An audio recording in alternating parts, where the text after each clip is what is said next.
জানাজায় দুই ধরনের লোক আসে, দুই ধরনের জানাজা হয়, দুই ধরনের লোক আসে, ঠিক না? এক ধরনের জানাজায় দেখবেন যে কারা আসে, কারা দুই একটা উদাহরণ দিব। আহমদ শফি সাহেব রহমতুল্লাহ জানাজা হয়েছে তো কারা আসছে?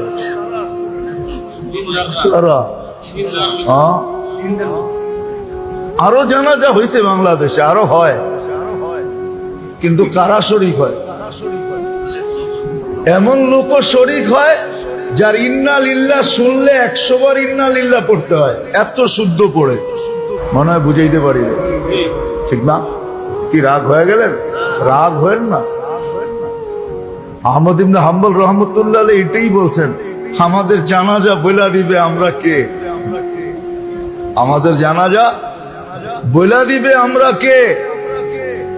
নাইলে 10 মিনিট আগেও দুনিয়া জানতো 5 জনে জানাজা পড়াবে, ঠিক না? 10 মিনিট আগেও জানতো যে কয়জন জানাজা পড়বে, 5 জন। জুবায়ের আল আনসারীর জানাজা 10 মিনিট আগেও জানতো যে 5 জন পড়াবে, কয়জন? আর 10 মিনিট পরে কয় হাজার হয়েছে? কোত্থেকে আসছে এগুলা? 10 মিনিটে এত লোক কোত্থেকে আসলো? ওই পুরা এলাকার ভিতরে তো এত ভোটারও নেই, ওর চতুর্দিকে যে গ্রামগুলো আছে আমি চিনি, এতগুলা ভোটার নেই, কোত্থেকে আসছে? বুঝান আমাকে। আল্লাহ বলছে মানুষ দিয়া যদি পুরা করা সম্ভব না হয় তাহলে ফেরেশতা দিয়ে পুরা করে দিব।